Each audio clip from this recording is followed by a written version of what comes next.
Why would they get bond? 16 children were found in deplorable conditions in one Ohio home, and now each of the 4 adult defendants have been given a $300,000 bond.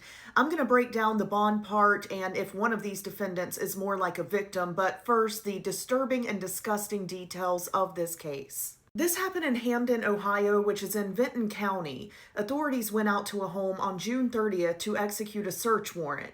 They have stated that they did not expect to find 16 children in that house. The children range in age from 18 months old to 18 years old, and the 4 adults charged have been described as these children's mother, father, grandmother, and grandfather. The grandfather is up top, Gary Siders Sr., and then you have the grandmother, Christina Siders, but people say that she goes by Lynn. The mother of all of these children is Elizabeth Siders, and we're going to talk a lot more about her. And then the father of all of these children is Gary Siders Jr. Investigators say these children were found in horrific conditions, including human waste, heavy bacteria, and a deteriorating home. The sheriff said that these children spent most of their time in a 12 by 12-foot room. Several of these children needed medical attention. 7 of them were taken to hospitals, with 2 of them needing to be flown by helicopter, and it's reported that 1 of them is in critical condition.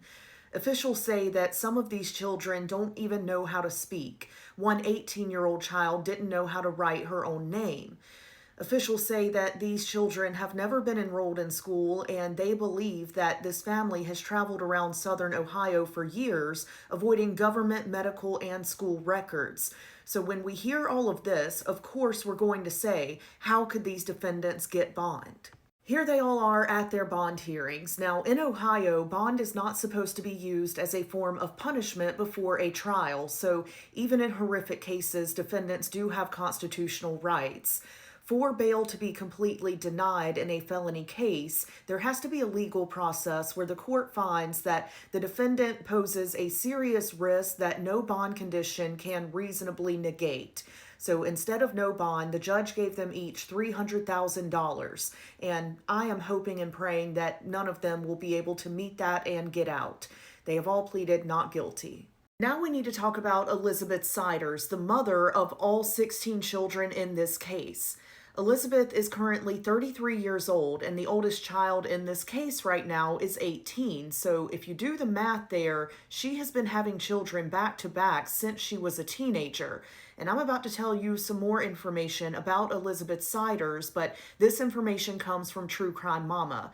I'm going to tag her here, and I urge you to go and watch her coverage of this case. She always does a fantastic job, and she is speaking with sources very close to these people.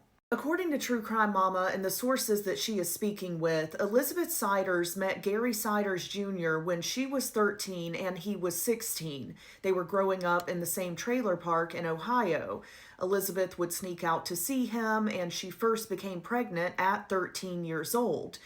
At around 14 or 15, they went to West Virginia to get married. True Crime Mama also says that Elizabeth has actually had 21 children total, but some of those children have passed away. Officials were directly asked if Elizabeth is also a victim in this case, and they didn't say yes or no. They said that that is still part of the ongoing investigation. Now, that doesn't change what happened to these children and how horrifying this case is, but I do believe that it's going to be part of the bigger picture of this case. Right now, all 4 of these adult defendants are facing 16 counts each of felony child endangerment, and officials say more charges could be coming. Right now, we know that 16 children were found in conditions that no child should even know exist. Some of them couldn't communicate, some of them are hospitalized, and officials say that if they would have shown up 24 hours later, 1 or more of these children may not be alive today. This case is absolutely heartbreaking, and I understand the legalities of that bond decision that the judge made, but I will again ask, morally, how could they get bond? Let me know your thoughts. Go check out True Crime Mama's coverage of this case, and I'll keep you updated. I hope these children are somewhere safe and getting all of the resources that they are going to need.